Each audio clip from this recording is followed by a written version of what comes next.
The Broncos and Seahawks will kick off in Super Bowl 48 a week from Sunday right here on Fox. Fox Sports analyst and Super Bowl 35 champion Tony Siragusa, the Goose, is with us this morning talking football. Good morning, Tony. Thanks for being with us. Rob, good morning. How you doing? I'm doing very well. Tony, I want to get right to it. I want to talk about the AFC Championship game for a minute if we could. It pitted Peyton Manning and Tom Brady. Now, Manning won this game. They're 2-2 in the playoffs head-to-head. What does this mean for Peyton Manning's legacy? You know what? I don't think that you can really judge Peyton Manning by, anything like the outcome of the Super Bowl or anything. I think this guy has really changed the game of football offensively with the things that he's done and what he's accomplished in his career. So I think it can just get only could get better. Right. I think him going and being in the Super Bowl is great for him after coming back from an injury and the surgeries that he's had. So all the more to him, and I just think that it can only get better. And who's the best QB in your opinion over the last 15 years, Brady or Manning? You know what? I think it's a toss-up. You can't say either one. I think you can go and make a case on both of them. Right. Tom, with all the Super Bowls that he's won, I think if Peyton, goes and wins this Super Bowl against the Seattle Seahawks, you'll just give him more ammunition for his case of being the best quarterback. But I wouldn't mind having either one of them on my team, to tell you the truth. Yeah, I'm right there with you. Do the Seahawks really stand a chance in 2 weeks? Best offense versus the best defense? I think so. Being a defensive guy, you got the #1 defense in the league. I think that their secondary is the best I've seen in 20 years, and they're going to match up pretty good against that, Denver offense. But, Peyton always, sort of finds a way, but I think that the pressure is all on that Seattle offense. And, they have weapons. They have a good offensive line. They got to find their running game. They couldn't do much against San Francisco. So we'll see what happens. But, I'm leaning towards Seattle a little bit in this game. Yeah. Now, Tony, you were a guy known to talk a little trash back in your day with the Ravens. What did you think of Sherman and Aaron Andrews on Sunday night?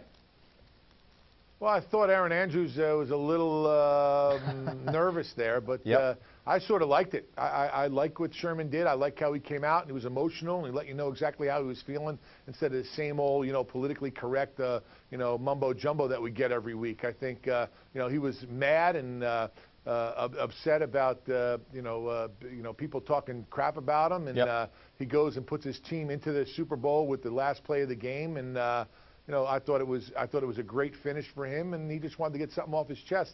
I only think that he might have taken it a little bit too far when he started doing the choke sign. But he apologized to everybody, and I think there should be more players like him and play with emotion. And I think fans who've never played the game get a little idea of what kind of state of mind you need to be in to play this game. Yeah, exactly. Now, Aaron Andrews, she's a pretty seasoned sports reporter. Where were her journalistic chops on that one? She kind of looked like a deer in headlights, right? Yeah, I think she got a little. Well, if you haven't been around that and you haven't been in the locker room and seen that kind of emotion, it could be a little intimidating. Something like that would have been no big deal, for me, because I've been in that arena before. So it was just her reaction, which looked pretty terrifying. All right, Tony. A lot of 49ers fans out here. Are the 49ers right back in it next season? They got everybody coming back. I think they're just a team that's just going to get better and better. And I think that other than maybe a couple coaching changes with some of the guys looking to go and get head coaching jobs in the league, this could be. I think that they're going to have another good run next year. But they came really close. They just got to finish, and somebody can say, well, the calls and with the officiating. Yeah, it can go to that, but I think they're a good enough team that they're going to bounce right back, and hopefully Navarro Bowman gets healthy after him going and that horrible injury that he got in the game. I mean, probably the best linebacker that I've seen in the last couple of years playing the NFL, and he's a great player, and I'm wishing him the best to come back. And how would those great Ravens defenses that you were a part of for so many years stack up against Peyton Manning and the Broncos?